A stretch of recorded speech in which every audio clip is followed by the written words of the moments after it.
അനധികൃത railway parking fees വർധനവിൽ പ്രതിഷേധിച്ച് DYFI. ദക്ഷിണ റെയിൽവേ ഡിവിഷണൽ മാനേജർ ഓഫീസിലേക്ക് ഡിവൈഎഫ്ഐ തിരുവനന്തപുരം ജില്ലാ കമ്മിറ്റിയുടെ നേതൃത്വത്തിൽ മാർച്ച് നടത്തി. മാനേജറെ തടഞ്ഞുവെച്ച ഡിവൈഎഫ്ഐ പ്രവർത്തകരെ പോലീസ് ബലം പ്രയോഗിച്ച് അറസ്റ്റ് ചെയ്തു നീക്കി. യാതൊരു മുന്നറിയിപ്പും മാനദണ്ഡവുമില്ലാതെ ഈ മാസം 1 മുതലാണ് റെയിൽവേ പാർക്കിംഗ് ഫീസുകൾ വർദ്ധിപ്പിച്ചത്. നേരത്തെയുണ്ടായിരുന്ന പാർക്കിംഗ് ഫീസിൽ നിന്ന് 30% വർധനവ് വരുത്തിയതാണ് പുതിയ നിരക്ക്. റെയിൽവേയുടെ ജനദ്രോഹ നടപടിയിൽ പ്രതിഷേധിച്ചാണ് ഡിവൈഎഫ്ഐ ദക്ഷിണ റെയിൽവേ ഡിവിഷണൽ മാനേജറെ ഉപരോധിച്ചത്. തിരുവനന്തപുരം ജില്ലാ കമ്മിറ്റിയുടെ നേതൃത്വത്തിലാണ് പ്രതിഷേധ പരിപാടി സംഘടിപ്പിച്ചത്.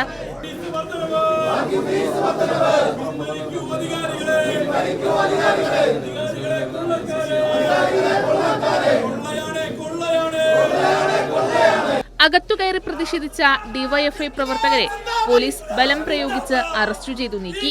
പ്രതിഷേധത്തിനിടെ ഡിവൈഎഫ്ഐ ജില്ലാ കമ്മിറ്റി അംഗവും ചാല ബ്ലോക്ക് സെക്രട്ടറിയുമായ ആദർശ് ഖാനെ റെയിൽവേ ഉദ്യോഗസ്ഥർ മർദ്ദിച്ചതായി ഡിവൈഎഫ്ഐ ആരോപിച്ചു. ഒരു മര്യാദ ഞങ്ങൾ ഈ നാടിനെ ബാധിക്കുന്ന വിഷയത്തിലാണ് സമരം ചെയ്യാൻ. പകൽ കൊള്ളയല്ലേ, തീവട്ടി കൊള്ളയല്ലേ, 200 രൂപയായിരുന്നു പാർക്കിംഗ് ഫീസ്, 600 രൂപയാക്കണ്, 20 രൂപ 50 രൂപയാക്കണ്. റെയിൽവേയുടെ ജനദ്രോഹ നടപടിക്കെതിരെ വലിയ പ്രതിഷേധമാണ് ഉയരുന്നത്.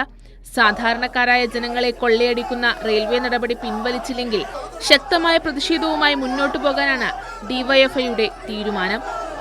കൈരളി ന്യൂസ്, തിരുവനന്തപുരം.